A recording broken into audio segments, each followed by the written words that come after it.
What's up, guys? It's Coach Grant with First Down Training, and today we're going to be talking about 3 key tips for quarterback accuracy. So we're going to be talking about 3 specific things that quarterbacks can do to be more accurate from the pocket and how they can be more accurate on the run outside of the pocket. So I hope this video helps you guys out and teaches you a few new things about quarterback mechanics and how you guys can apply this to your own game. But also, if you're a quarterback and you want to improve your football IQ, you need to learn the specific things that you guys can do to learn how to read a defense, how to recognize certain coverages. Check out that very first link in the description, fellas, where you can get access to over 400 videos on how to read defense. So what we do is we have 400 specific breakdown videos, just like the video we're doing today, where we break down defensive coverages. So this is our playlist on cover 4. We have probably over 100 different videos on cover 4, maybe like 75, over about 75 videos. And then we have all the rest of the videos broken down in specific playlists for each coverage. So we have a specific dedicated playlist to cover 2, cover 4, cover 6, advanced coverage concepts, and all the above RPO stuff. So if you guys want to improve your football IQ and learn how to read a defense correctly, check out that very first link in the description, fellas. It's like the Netflix for quarterbacks. Let's get started with this video. So first thing I want to talk about here is front side discipline. Okay, so we're going to be looking at 2 specific clips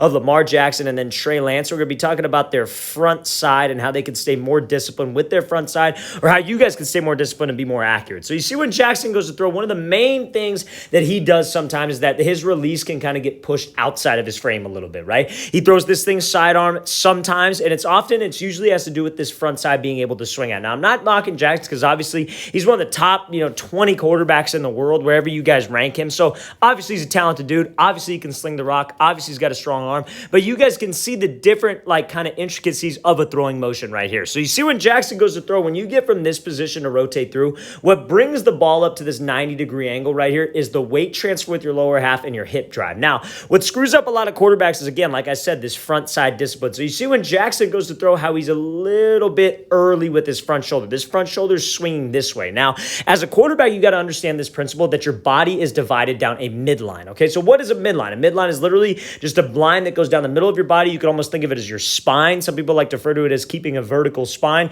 Some people like to say it like you almost want to have like a pole up against your back. However you want to think of it, that's how you want to think about this throw. So whatever your front side's going to do, the opposite side is going to do the same, but like at an opposite angle. So if you like to swing your front side open like Lamar Jackson does, what do you think your right side's going to do? The arm's going to fly out a tad, and you see how Jackson, when he releases it, that hand's kind of underneath the ball. The arm is at this almost kind of obtuse angle. It's not at that straight 90-degree angle that you see a lot of other quarterbacks do. Now, again, this may just be the way that he likes to throw the ball, but he's notorious for kind of having an early front side in the quarterback mechanics world, right? But when you look at a lot of other guys, like you look at a guy like Tom Brady, you look at a guy like Aaron Rodgers, they have very limited motion with their front shoulder, and that's what we're going to be looking at in this Trey Lance clip. So the problem with this is that when this flies outside of your frame, now Jackson, maybe he's probably been doing this for a long time, that it doesn't necessarily affect him too much, right? But if you're a young quarterback and you love to swing your front side, maybe you had a coach tell you that you want to take your front shoulder and end up replacing it with where your back shoulder was. The problem is when this arm goes outside your frame,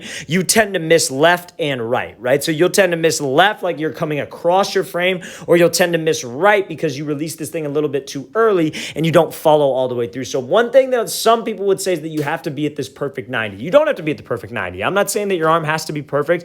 I'm just saying that when you see the effect that having a early front shoulder, swinging your front shoulder out of the throw can do to your release. Now, Lamar Jackson's isn't even that bad. It's not even bad, right? Because again, he's in the NFL. He's one of the best quarterbacks in the world. But for younger guys who have a front side that likes to swing out of there, that can really affect that release point. So if you throw that arm sidearm, maybe you have a lot of elbow pain when you throw, check your front side. You want to try to keep that front hand nice and tight to your frame and try to stay square to the target with your shoulders. And you see how he kind of comes across his body when he releases it? That has to do with that front side swinging out. Again, Lamar Jackson's not as bad. Not trying to critique the guy because I know everybody gets frustrated when anything like that is said, but that's what I'm trying to get at here. Don't let your front shoulder swing way out. Don't let your front shoulder swing back. That will make your arm fly. Now let's take a look at this clip here. Let's watch this again full speed. Let's take a look at this clip here from Trey Lance, and I want you guys to see it, how disciplined, or not disciplined, but how quiet he stays with that front side, right? So now let's talk about it. So this is the spot that both Jackson and both Lance are able to get to, right?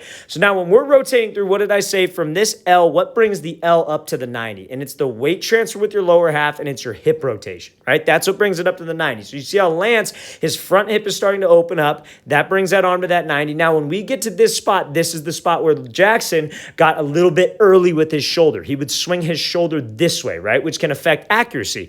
Now, Lance does a great job of just keeping it there. That shoulder doesn't swing. That front hand stays by his face like he's eating a sandwich, and you see what that does to that midline, quote unquote. The midline's here. He's just rotating on that midline, and you see how his release, he's a little bit more, like not on top of the ball, but his arm is at more of like a 90-degree perfect right angle, I guess you can say, because he was more disciplined with that front side. So that gives you a more consistent release point, and that's how that can tie into being a more accurate passer, because now when you have that consistent release point, you keep your head level, you're not swinging your elbow down, you're not swinging your shoulder open, your release point can be consistent, your elbow can be up, and you guys could actually flick that wrist at the target and really emphasize that wrist flick of being accurate, like almost like you're flicking a booger off your finger. I know that analogy, or like throwing darts, right? Something that you guys can do to really emphasize being more accurate with your follow through, because your body makes the throw. It's like you're going out to dinner. Your body pays for the tab, your arm is just tipping the waiter. So that's what that release point is, but we have to get to a consistent spot to where I can be consistent with that wrist flick and where I'm letting go of this ball. And you see how Lance, when he follows through, he just kind of leaves that hand there. He stays nice and square. He's following down. He's not coming across his frame like we saw a tad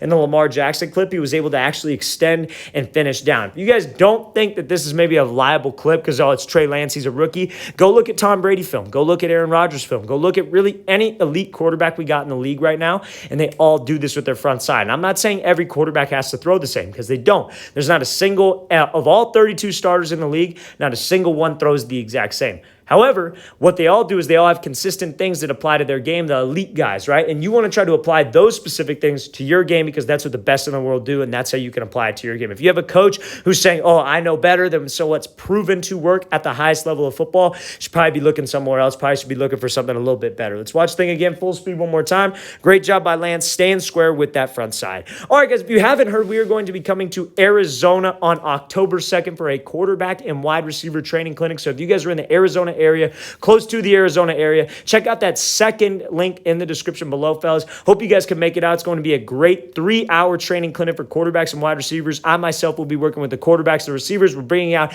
a Division I speed coach to help you guys with your 40-yard dash, overall running mechanics, speed and agility, and all the above. So it is a great opportunity for you guys to get better during the season as well, because it's going to be tailored to fit you guys and benefit you for during the season play. So second link in that description below, fellas. If you guys are in the Arizona area, hope to see you guys out there. Let's get back to this video. So now, on the run, how can you be more consistent on the run? How can you be more accurate on the run, okay? So the main thing is it's gonna tie into your throwing side foot, and then obviously the foot where you kick through. So Dak Prescott, when you guys are on the run, there's a great throw by Dak. When you guys are on the run, you wanna make sure that you are stepping in the direction of the throw with your throwing side foot when you rotate back. So as soon as you start to separate those hands and you start to rotate back with that front shoulder, you wanna step in the direction of the throw with your throwing side foot, because when you're able to do that, when you're able to step in that direction, that gets your hips in that direction. So it's no different than when we're throwing from the pocket. That weight transfer and that hip rotation that we were talking about, it's no different. It's the exact same concept. You want to step to it, get your hips to it. That's when we rotate my shoulders back, because now if I'm able to kick through with my opposite foot in the direction of the throw, I'm able to stay square with my upper half like I was talking about and be consistent. What a lot of people will do when they're on the run is they'll point this toe towards the sideline, so their hips go towards the sideline, and they try to make this throw across their body, and that's when their arm will fly because their weight's going this way. It's no different than what we were talking about in the very beginning. It's all biomechanics, fellas. It's no different than what we were talking about in the very beginning of this video, where your front side goes this way, so your arm's going to fly. If you guys step with your throwing side foot towards the sideline, you're trying to make a throw straight in front of you, but your hips and your shoulders are going this way. What do you think is going to happen to your arm? Your arm will also start to fly, and you will miss behind. You will miss towards the sideline. You won't be consistent. But when you can step and load your hips at the target, keep your shoulders square, and you're kicking through at the target, you see how Dak, what does he do with that front side? He's very quiet with that shoulder. He's not swinging that shoulder open. That gives you that consistent release point where you guys can be more accurate on the run. So that's a perfect example of what you need to do to be accurate when you're getting out of the pocket, when you're escaping out of pressure. Great throw here by Dak downfield. Great job staying square and not bailing out towards the sideline and keeping a level shoulder and level hips at that release point. All right, guys, we want to thank you for watching. I really appreciate it. If you guys have any questions at all, don't hesitate to leave those in the comments below. I'll get back to you as soon as I possibly can. I always appreciate the feedback. Always great to hear from you guys. guys. And also, again, fellas, if you want over 400 videos on how to read defenses, how to recognize defenses, what's the difference between defenses, what you're supposed to be looking for, play concepts to beat each one, check out that very first link in the description below, fellas. It's a great opportunity for you guys to improve your football IQ. Very first link below. I'll see you guys next time.